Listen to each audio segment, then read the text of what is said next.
오늘 은혜 받으실 하나님 말씀은 에베소서 5장 22절로 33절 말씀 되겠습니다. 아내들이여 자기 남편에게 복종하기를 주께 하듯 하라. 이는 남편이 아내의 머리됨이 그리스도께서 교회의 머리됨과 같음이니 그가 바로 몸의 구주시니라. 그러므로 교회가 그리스도에게 하듯 아내들도 범사에 자기 남편에게 복종할지니라. 남편들아 아내 사랑하기를 그리스도께서 교회를 사랑하시고 그 교회를 위하여 자신을 주신같이 하라. 이는 곧 물로 씻어 말씀으로 깨끗하게 하사 거룩하게 하시고 자기 앞에 영광스러운 교회로 세우사 티나 주름 잡힌 것이나 이런 것들이 없이 거룩하고 흠이 없게 하려 하심이라. 이와 같이 남편들도 자기 아내 사랑하기를 자기 자신을 같이 할지니 자기 아내를 사랑하는 자는 자기를 사랑하는 것이라. 누구든지 언제나 자기 육체를 미워하지 않고 오직 양육하여 보호하기를 그리스도께서 교회에게 함과 같이 하나니 우리는 그의 몸의 지체임이라. 그러므로 사람이 부모를 떠나 그의 아내와 합하여 그 둘이 한 육체가 될지니 이 비밀이 크도다. 나는 그리스도와 교회에 대하여 말하노라. 그러나 너희도 각각 자기 아내 사랑하기를 자신같이 하고 아내도 자기 남편을 존경하라. 아멘.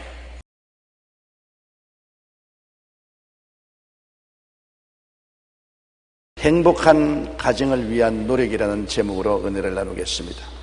가정이란 부모와 자녀들이 함께 혈연으로 뭉친 모임입니다. 그 때문에 그 어떤 단체보다 친밀하고 따뜻하고 사랑이 있는 곳이 가정입니다. 그런 가정이 오늘에 와서는 너무나 쉽게 무너지고 해체되고 있습니다. 왜 그럴까요? 미국 뉴욕항에서 대통령과 국무위원을 포함한 수많은 사람이 도열하여 누군가를 기다리고 있었습니다. 드디어 근사한 군함 한 대가 도착했고 군악대의 연주와 예포가 울려 퍼졌습니다. 그런데 배에서 한국의 유해가 내려졌습니다. 그 유해는 위대한 정치가도 전쟁에서 행정한 공을 세운 장군도 아니었었습니다.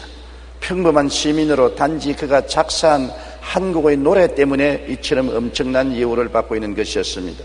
그는 존 하워드 페인으로 홈 스위트 홈의 작사였고 그 노래는 우리도 잘 아는 노래입니다. 즐거운 곳에서는 나로라 하여도 내 쉴 곳은 작은 집 내 집뿐이고 꽃피고 세우는 집 내 집뿐이라는 이 노래를 작사한 시인인 것입니다. 유해 앞에서 미국 대통령은 이렇게 말했습니다. 그는 이 땅에서 무엇이 가장 소중한 것인지, 이 땅에서 지내는 일들 가운데 무엇이 가장 가치 있는 일인지를 우리에게 가르쳐 주었다고 말하는 것입니다. 여러분, 그것이 무엇일까요? 스위트 홈, 바로 달콤한 가정인 것입니다. 그런데 가정이 오늘에 와서는 너무나 쉽게 무너지고 해체되고 있습니다. 이것이 우리들의 슬픔이요 비극인 것입니다. 부부란 무엇입니까? 오늘날 사람들은 생각하기를 부부란 동물적인 결합 이상을 생각하지 않고 있는 경향이 있습니다. 동물의 짝짓기는 종의 번식을 위한 것이지만 우리 인간은 후손의 번식을 위해서만이 결혼을 하고 부부가 되는 것은 아닙니다. 인간의 결혼은 하나님이 친히 정하신 것입니다. 하나님께서 창세기 2장 18절에 야훼 하나님이 이르시되 사람이 혼자 사는 것이 좋지 아니하니 내가 그를 위하여 돕는 배필을 지으리라 하시니라. 혼자 사는 것, 고독하게 사는 것이 하나님 보시기에 좋지 않으니까 돕는 배필을 지어 영혼 육이 하나가 되어 친밀한 동반자가 되고 친구가 되는 삶을 살기 위해서 주님께서는 부부를 만들었다고 말한 것입니다. 단지 자신을 낳기 위한 남녀의 결합으로 부부를 만들었다고 말씀하지 않고 있는 것입니다. 사회 비평가인 존 러스키는 이렇게 말했습니다. 인류 역사는 세계의 역사가 아니라 가정의 역사이다. 한 나라의 수준은 그 나라의 가정 수준 이상으로 올라갈 수 없고 한 나라의 생존은 가정의 생존 여부에 달려있다. 아리스토텔레스는 가정은 국가의 근본 세포를 형성한다고 했는데 이는 건강한 행복한 가정이 많아야 건강한 국가가 되기 때문인 것입니다. 가정이 이처럼 중요한 것은 하나님의 뜻이기 때문입니다. 인간은 결혼을 해서 가정을 세우고 그 가정의 화합을 통해서 하나님을 경배하고 예배드릴 수 있기 때문인 것입니다. 하나님께서는 한 사람만 사는 것이 좋지 않다고 했습니다. 결혼해서 부부가 함께 연합해서 동거하고 하나님을 경배하며 자손을 기르고 하나님께 영광을 돌리는 삶을 원하시는 것입니다. 결혼이라는 것은 여러분 단지 인생을 살면서 살을 나눈 것이 아닌 뼈를 나눈 관계인 것입니다. 사람을 지었을 때는 그냥 흙으로 지어서 부부를 만든 것은 아닙니다. 남자를 짓고 난 다음 하나님께서 남자의 옆구리 뼈를 취해서 여자를 지었다고 하는 것입니다. 뼈를 지었다는 것은 여러분 의미가 심장합니다. 미국의 초대 대통령이었던 제퍼슨이 얼마나 훌륭하고 위대합니까? 그 자손들은 매년마다 그 조상을 기리는 모임을 가지는데 얼토당토하게 흑인 제퍼슨들이 나와서 우리도 동참을 해야 된다고 했습니다. 그래서 제퍼슨은 백인인데 백인 대통령을 지낸 우리 조상인데 왜 흑인이 제퍼슨이라는 이름을 가지고 여기에 참여하냐고 굉장한 문제가 생겼습니다. 안 된다 된다. 그런데 흑인들이 법정에 고소를 해서 DNA 검사를 했습니다. 이미 그 무덤에 살은 다 썩어버리고 뼈만 남았는데 뼈 조각을 뜯어서 DNA 검사를 해보니까 흑인 제퍼슨하고 DNA가 꼭 같습니다. 이게 웬일인가? 제퍼슨 대통령이 부인이 돌아가시고 혼자 생활할 때 가정부로 도와줬던 흑인 부인하고 관계가 몰래 있었던 것입니다. 그 부인이 집을 떠나서 아기를 낳아서 이름을 제퍼슨이라고 지어줬는데 그 후손들이 번창한 것입니다. 그런데 살은 썩어서 알 수가 없지만은 남은 뼈 조각한 DNA를 조사해 보니까 틀림없이 조상이 제퍼슨이라는 것이 발견이 되어서 별도리 없이 흑인 후손과 백인 후손이 함께 기념 예식을 가질 수 있도록 되었다고 한 기록을 읽어보는 것입니다. 여러분, 하나님께서 살점을 뜯어서 아내를 만들었으면 시간이 흐르면 살은 늙어지고 사라지고 썩어져 버리면 없어질 수 있지 않습니까? 그런데 아담의 옆구리 뼈를 취해 가지고서 하와를 만들었다는 것은 의미심장한 것입니다. 뼈는 그렇게 쉽게 썩지 않습니다. 오래오래 계속하는 것입니다. 그러므로 부부의 관계는 만났다가 헤어지고 헤어졌다가 만나고 하는 그런 관계가 아니라 오래오래 계속하는 반영구적인 관계라는 것을 보여주는 것입니다. 이 땅에 사는 동안은 죽을 때까지 함께 살라 그 말인 것입니다. 뚱뚱해질 때도 살고 빼빼해질 때도 살고. 왜냐? 몸은 뚱뚱해지고 빼빼해질 수 있지만 뼈는 그대로 남아있는 것입니다. 부부는 뼈를 나누는 것이지 살을 나누는 것이 아니기 때문에 뼈 조각이 사라지지 않은 것처럼 함께 이 세상에 살 동안에 살아라고 말씀하고 있는 것입니다.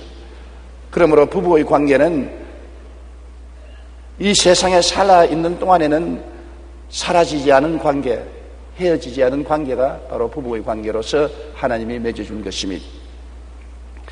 그런데 여러 가지 인권 문제가 생겨서 남녀 동등이니 아니니 남존 여비니 그런 말들이 많은데 성경적으로 우리가 보면 하나님께서 상징적으로 갈비뼈를 떼서 여자를 만들었다니까 갈비뼈라는 것은 머리에 붙은 것도 아니고 발끝에 붙은 것도 아닌 것입니다. 하나님이 여자를 만들 때 남자의 머리뼈를 취해서 만들었다면 여자는 남자보다 높습니다. 하나님이 남자의 발 뒤꿈치 뼈를 취해 가지고서 여자를 만들었다면 여자는 남자 발에 밟혀야 될 낮은 존재인 것입니다. 그러나 옆구리 뼈는 동등한 것입니다. 그러므로 하나님께서 여자를 만들 때 남자의 옆구리 뼈를 취해서 만들었다는 것은 동등한 위치에서 만들었다는 것입니다. 갈비뼈는 심장에 가장 가까우니까 사랑으로서 하나로 동등한 인권을 가지고 살라고 말씀한 것입니다. 갈라디아서 3장 28절에 남자나 여자나 다 그리스도 예수 안에서 하나라고 말한 것입니다. 그러나 가정을 이루고 사는 데 있어서의 위계 질서는 다릅니다. 이 세상의 사람들이 다 동등한 인권을 가지고 있지만 다 회장이고 다 사장이고 다 간부 사원이고 그렇게 될 수는 없는 것입니다. 다 같은 인권을 가지고 있지만은 그러나 인생이 살아가는 데 있어서 직분은 차이가 있는 것입니다. 가정에도 남편과 아내가 수평적인 동등한 인권을 가지고 있지만은 남편과 아내라는 직분상의 위계는 있는 것입니다. 그것은 머리와 몸의 관계라고 성경은 말하고 있습니다. 여러분, 아내들이여 자기 남편에게 복종하기를 주께 하더라. 이런 남편이 아내의 머리됨이 그리스도께서 교회의 머리됨과 같으니 그가 바로 몸의 구주시니라. 그러므로 교회가 그리스도에게 하듯 아내들도 범사에 자기 남편에게 복종할지라. 이 말은 인권의 문제가 아닌 것입니다. 가정에서 지위의 문제인 것입니다. 남편과 아내와 합쳐서 가정을 만들어 가는데 둘이가 다 지도자가 될 수 없으니까 남편은 앞에서 끌어주고 아내는 뒤에서 밀어주고, 남편은 리더가 되고 아내는 따라가는 사람이 되고, 이러한 가정에서의 협동관계를 말한 것입니다. 이 성경을 보고 여자는 남자보다 우월하지 못하다, 남자가 여자를 다스려야 된다, 그렇게 생각하면 잘못인 것입니다. 서로 협동의 관계 속에서 남편은 머리가 되고 아내는 몸이 되는 것입니다. 머리와 몸이 서로 싸우는 거 보았습니까? 머리 없는 몸은 갈 바를 알지 못하고 몸 없는 머리는 아무 소용이 없는 것입니다. 머리와 몸은 똑같은 하나이지만은 그 직분상 머리는 몸을 돌보고 양육하고 이끌어가고 몸은 머리를 받들고 따라가는 그런 직분이지, 머리와 몸이 분리되어서 따로따로 서로 관계 싸움을 하면 큰일 나지 않습니까? 그와 같이 남편은 가정에 있어서의 머리가 되는 것입니다. 머리는 몸을 이끌고 가며 몸의 안전과 평안을 위한 전체적인 책임을 지는 것입니다. 남편의 책임은 굉장합니다. 한 가정의 머리가 되어서 온 가정의 평안과 안정을 위해서 전적 책임을 져야 되는 것입니다. 그리고 몸은 머리의 인도와 결정에 절대 복종하지, 몸이 머리의 명령에 복종하지 아니한 사람은 중풍병에 걸렸거나 파킨슨 병에 걸린 사람인 것입니다. 중풍이 걸린 사람은 머리가 아무리 바로 걸으라 해도 바로 걷지 못하고 덜덜덜 떨지 않습니까? 파킨슨이 걸려도 몸이 떨고 머리에 식은대로 안 하는 것입니다. 병들지 않은 가정은 남편이 가정을 이끌어 나가고 아내는 받들고 따라가는 가정이 건전한 가정인 것입니다. 병든 가정은 남편대로 아내대로 서로 따로따로 놀고 서로 시기, 분노, 질투하고 싸우는 것입니다. 유대인의 격언에는 이런 말이 있습니다. 남자를 늙게 하는 4가지 사건이 있는데 불안과 노여움, 자식, 악처가 남자를 늙게 하는데 그 중에 제일 늙게 하는 것이 악처라고 말했습니다. 탈무드에는 세상에서 가장 행복한 사람은 누구인가? 그는 순종하는 아내를 얻은 남자가 가장 행복한 사람이라고 말한 것입니다. 남편은 아내를 자기 몸처럼 사랑하고 몸인 아내는 머리인 남편의 인도와 결정에 절대 복종하고 나아가면 그 부부는 행복할 수밖에 없습니다. 이것이 성경적인 부부관계인 것입니다. 성경적인 부부관계는 사랑과 복종의 관계이지 폭력의 관계가 아닌 것입니다. 사랑을 하면은 따라오게 돼 있지요. 머리가 몸을 사랑해서 몸을 잘 돌보면 몸은 머리를 따라가는 것입니다. 남편이 아내를 사랑하고 잘 돌봐주면 아내는 남편을 따라가고 복종하고 잘 섬기게 되는 것입니다. 사랑이 복종을 가져오는 것입니다. 에베소 5장 25절에 있는 말씀대로 남편들아 아내 사랑하기를 그리스도께서 교회를 사랑하시고 그 교회를 위하여 자신을 주심같이 하라. 우리가 왜 예수님을 위해서 목숨을 바칩니까? 예수님이 우리를 사랑하셔서 우리 대신하여 십자가를 걸머지고 몸을 찢고 피를 흘리기까지 사랑해 주셨기 때문인 것입니다.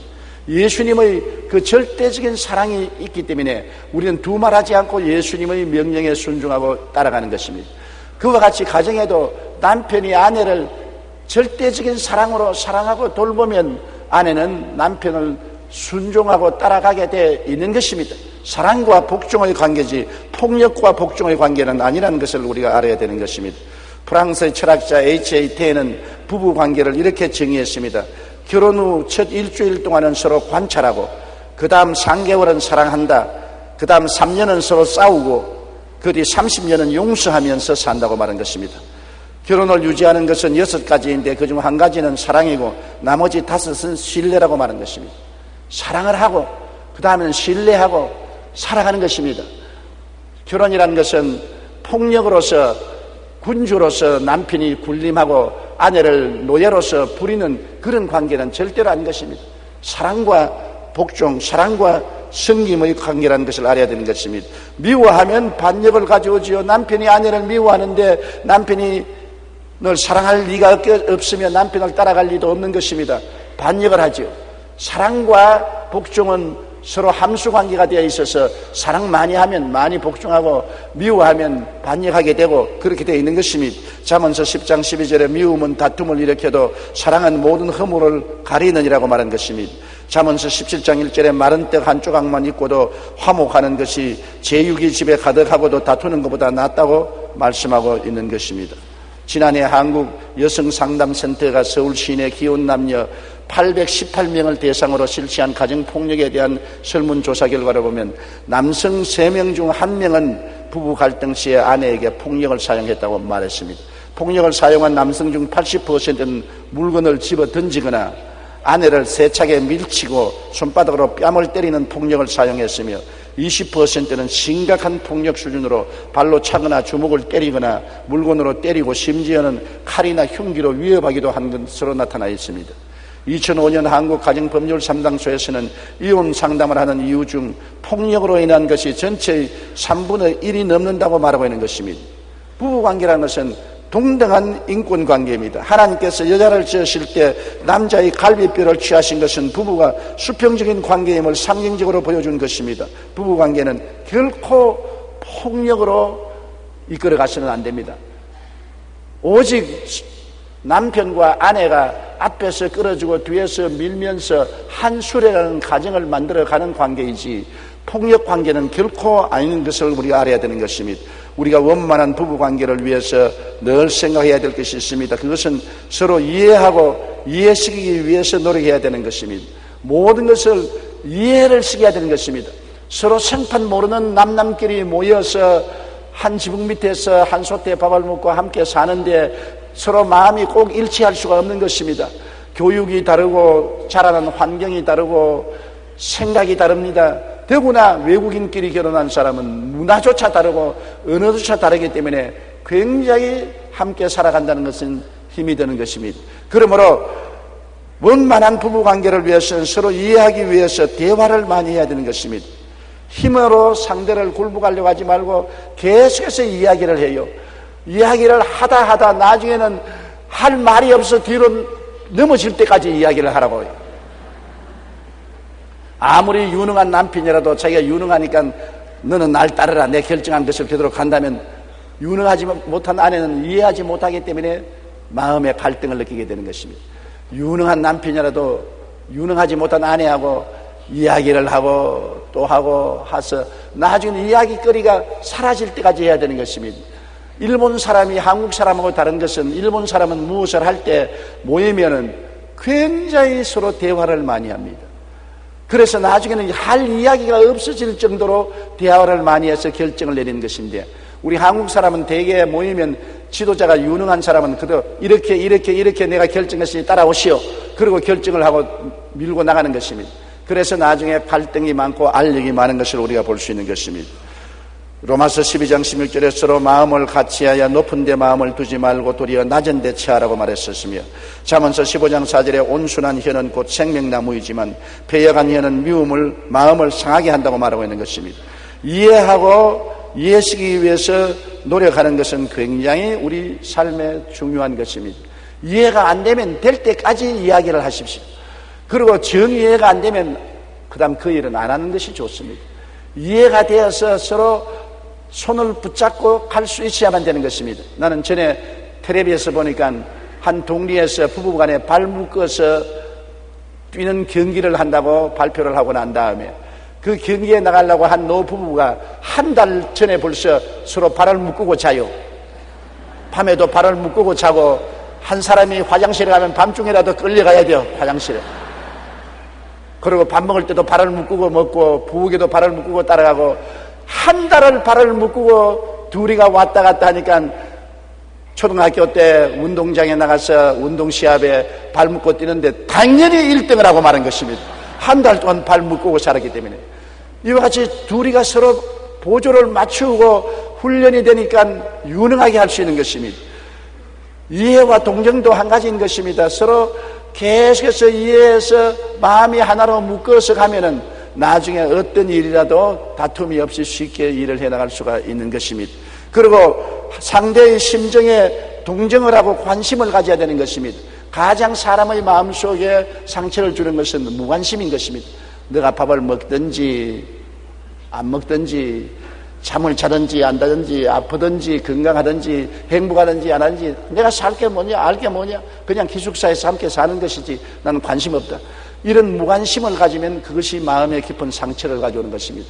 상대방의 섬세한 감정에 동정을 하고 관심을 깊이 가지고 감동을 시키려고 해야 되는 것입니다. 사람은 감동이 있어야 사는 것입니다. 즐거운 때 함께 즐거워하고, 슬퍼할 때 함께 슬퍼하고, 어려움을 당할 때 함께 고뇌하고, 좋을 때는 함께 기뻐해주는 이러한 일이 있어야 인생이 서로 감동을 하고 살 수 있는 것입니다. 왜 사람들은 이웃을 방문할 때 손에 조그마한 과자나 그러나 꽃이라도 한 포기 가지고 갑니까?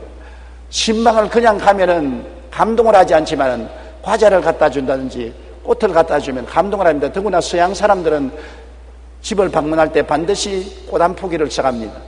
꽃을 사가면 그 집안 식구가 그 꽃을 받아서 냄새를 맡고 고맙다고, 꽃이 이쁘다고 굉장히 칭찬을 합니다.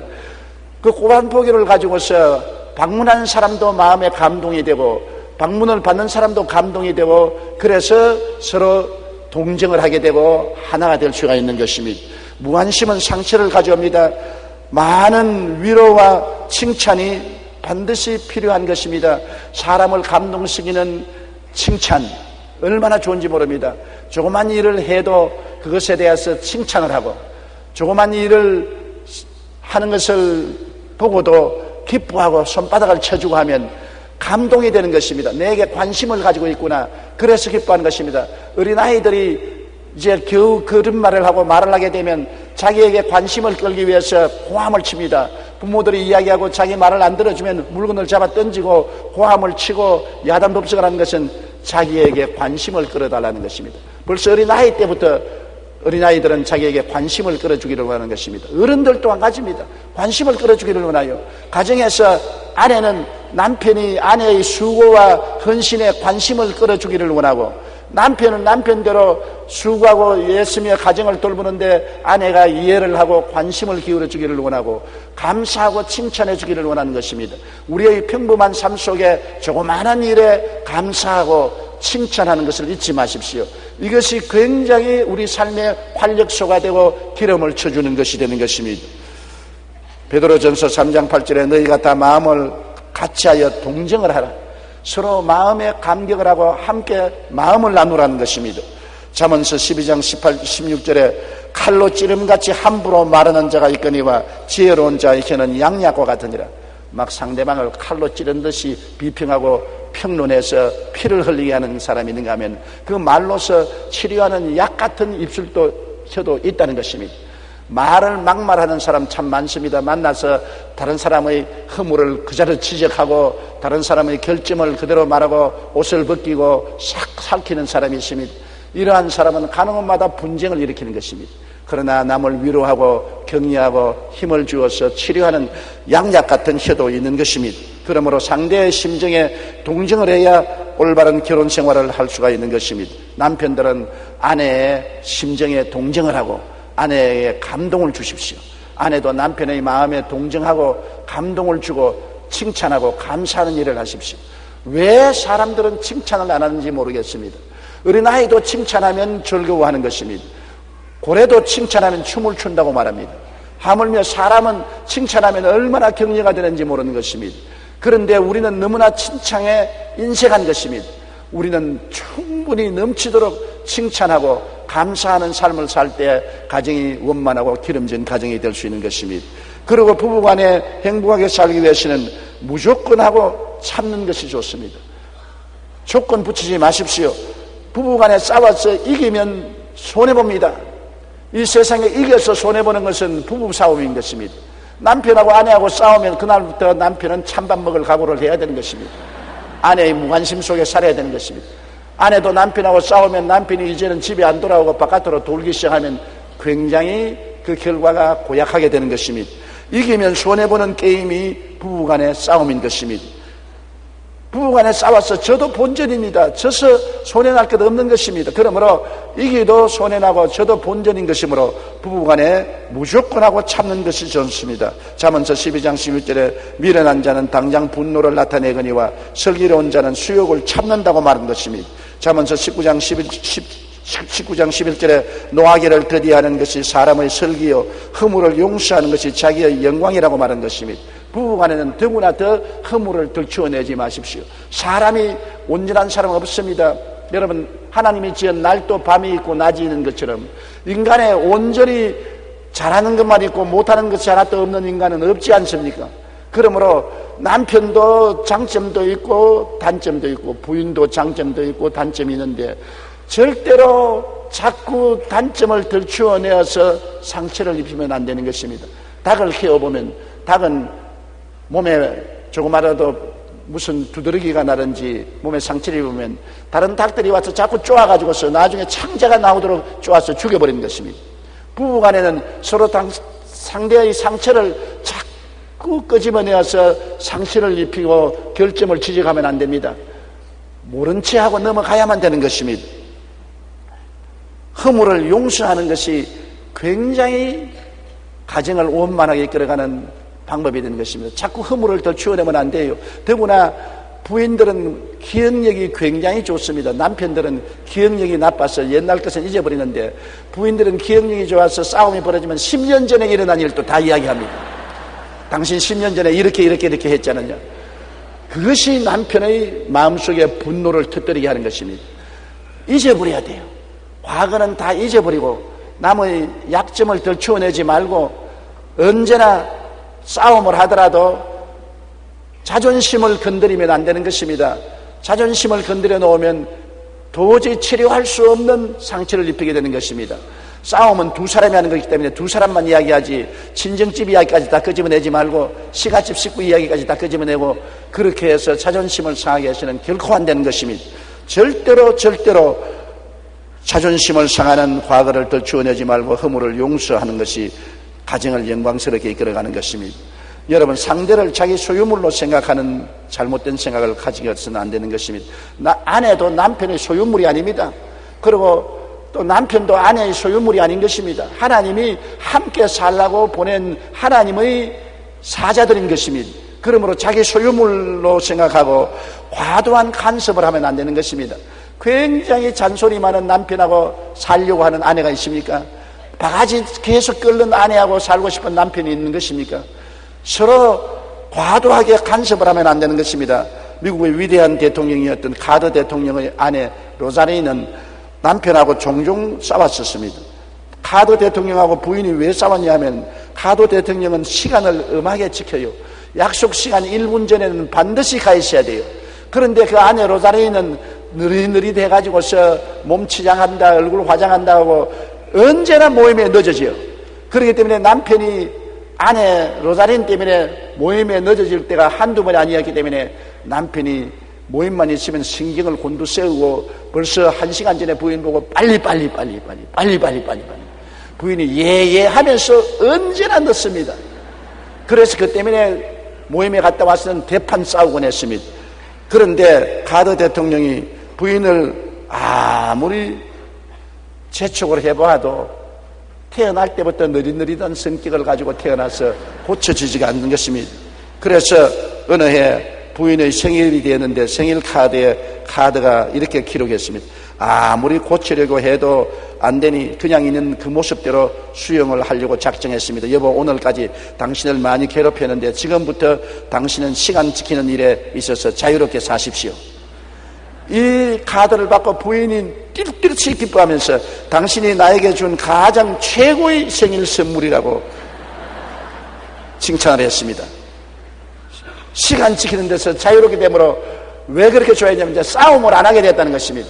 그 다음부터는 늦게 일어나도 남편이 말도 안 하고 기다리는 것입니다.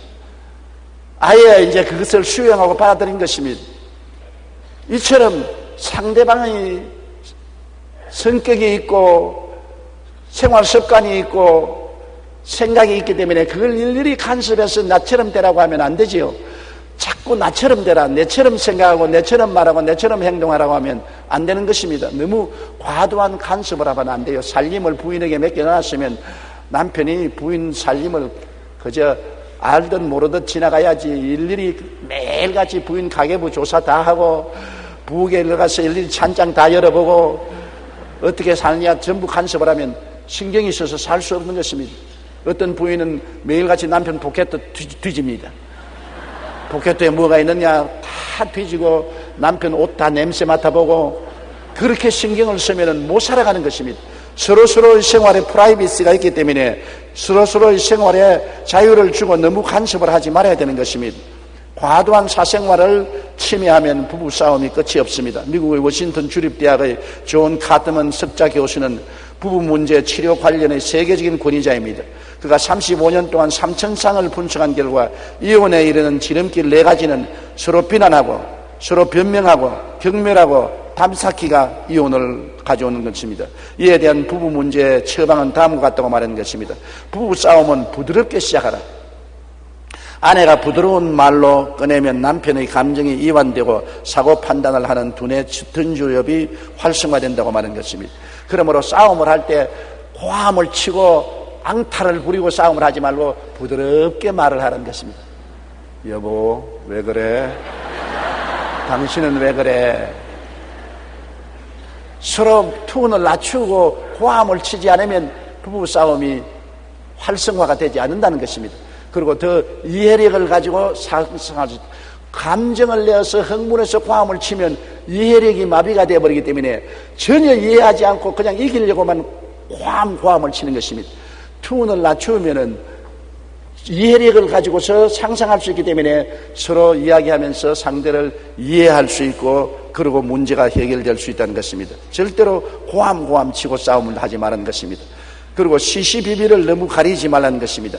시시비비를 가리는 것보다 행복한 것이 더 중요하기 때문에 네가 옳다 내가 옳다 그래서 기어코 이기려고 하지 말라는 것입니다. 부부간에 이기면 손해보는 것입니다.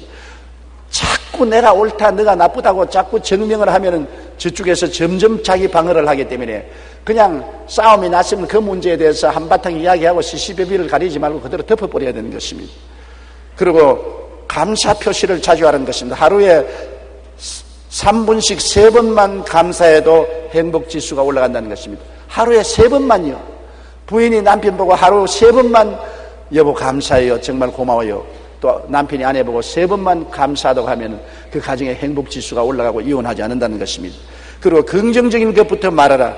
안정된 부부는 긍정적인 행동과 부정적인 행동의 비율이 5대1이라는 것입니다. 모든 것을 긍정적으로 보고 말하고 행동을 하라는 것입니다. 어두운 것은 어느 곳이나 있어요. 우리가 밖에 나가면 그 빌딩 밑에도 그늘이 있고 나무 밑에도 그늘이 있고 다리 밑에도 그늘이 있습니다. 그러므로 온 세계가 그늘판이라고 하면 안 되는 것입니다. 햇빛을 찾아가면 광장에도 햇빛이 비치고 길거리에도 햇빛이 비치고 정원에도 햇빛이 비치는 것입니다. 우리가 가정에 같이 살면서 부정적인 것을 보면은 얼마든지 비난하고 공격하고 흠을 잡을 수가 있는 것입니다. 그러나 긍정적인 것을 보면 또 아름답고 행복한 것을 찾을 수가 있는 것입니다. 긍정적인 것을 5번 말하고 부정적인 것을 하나만 말하는 5대1 비율로 말하면 가정이 무원만하게 잘 살아간다는 것입니다. 카트만 박사는 상대에 대한 관심과 배려가 서로에 대한 친밀함과 신뢰감의 기초가 된다고 말한 것입니다. 서로 관심을 가지고 서로 돌봐주는 것 얼마나 좋습니까? 여러분, 남편 퇴근할 때 문에 따라 나와서 옷 좀 털어주고 구두 신으려고 할 때 구두 주고 주는 것, 그 별 수고가 아닌 것입니다.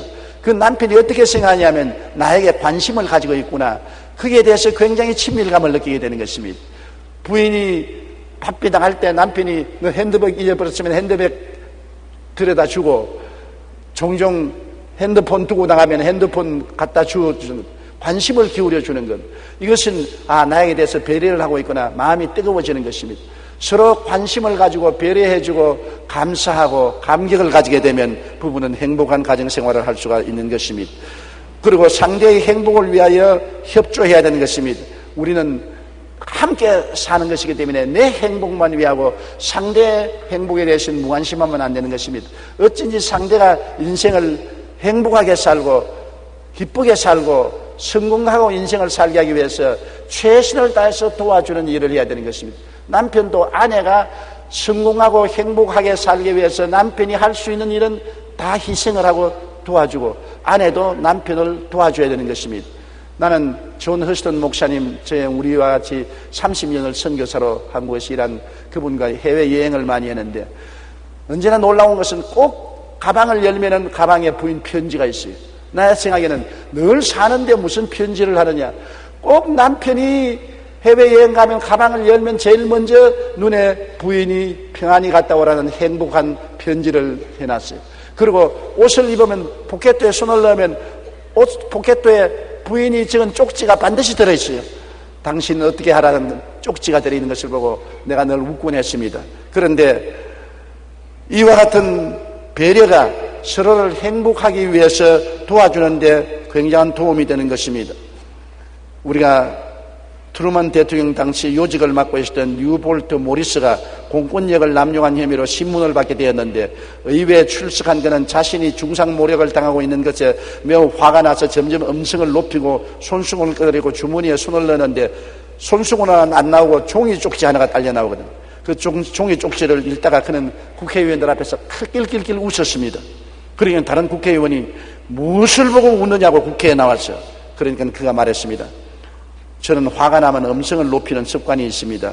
그리고 옷을 벗어 던지는 습관이 있어요. 이걸 아는 아내가 오늘 국회에 나오는 나에게 복귀때에 쪽지를 써놓았었습니다. 여보, 아무데나 함부로 옷을 벗어 던지고 고함을 치지 마세요. 이 주머니에 쪽지를 넣어놨기 때문에 내가 이걸 보고 내가 웃었습니다. 그러니까 온 국회의원들이 다 웃고 난 다음에 좋은 아내 덕분에 그만 청문회에서 용서를 받고 문제가 해결되었다는 것입니다. 서로 도와주는 것, 적은 결점을 보완해주고 도와줌으로 말미암아 행복한 인생을 살아갈 수가 있는 것입니다. 여러분, 결혼이라는 것은 다른 개성과 성장 과정과 교육과 인생 경험이 다른 남녀가 부부가 되어 산다는 것은 결코 쉬운 일이 아닌 것입니다. 어느 분이 책을 짓기를 화성과 수성에서 온 사람이 지구에서 함께 산다고 말하는 것입니다. 그처럼 성장 과정도 다르고 사고도 다르고 개성도 다르고 취미도 다른 두 사람이 함께 모여 살자면은 자기 마음대로 고집대로 살아서는 결코 안 되는 것입니다. 이 수많은 시련과 어려움을 극복하고 살아가는 길은 예수 그리스도의 십자가의 사랑을 생각하고 언제나 상대를 이해하려고 끝없이 노력을 하십시오. 예수님의 사랑을 통해서 상대를 이해하려고 하고, 그 다음에 상대의 감정에 동정하고 언제나 감격하고 칭찬하고 위로하고 격려하고, 그 다음 어떠한 일이든지 사랑하기로 결심을 하고, 좋은 점만 사랑하지 말고 못된 점, 결점까지도 사랑하려고 결심을 하고, 그리고는 참는 것입니다. 한 번도 참고 두 번도 참고 세 번도 참고 네 번도 참고 100번도 참아 계속해서 참는 것이 인생인 것입니다. 인생이란 로man틱한 삶만 사는 것이 가정 부부가 생활이 아닌 것입니다. 부부의 생활이란 로man틱한 생활은 얼마 없고, 그 다음은 긴 삶을 서로 이해하고 동정하고 사랑하고 참으면서 살아가는 것입니다. 여러분께서 오래 참음으로 행복한 가정을 이루고 하나님께 영광 돌리게 되시기를 주님 이름으로 축원합니다. 우리 다 같이 고개 숙여 기도드리겠습니다. 사랑이 많으신 우리 아버지 하나님, 가정의 달에 우리 가장 중요한 것이 부부의 행복과 사랑입니다. 부부가 깨어지고 가정이 무너지면 사회가 불안하게 되고, 사회가 흔들리면 국가가 불안하게 됩니다. 우리는 주 예수 그리스도 안에서 하나님의 은총 중에 서로 남남끼리 만나서 한 가정을 이루고 사는데 이해와 동정과 사랑과 인내를 가지고 훌륭한 가정을 만들어 살 수 있게 만들어 주시옵소서. 우연하게 행복한 가정이 되는 것이 아니고 끝없는 노력과 힘쓰므로 된다는 것을 알고 노력하고 애쓰는 우리들이 되게 도와주시옵소서. 예수님 이름으로 기도드리옵나이다. 아멘.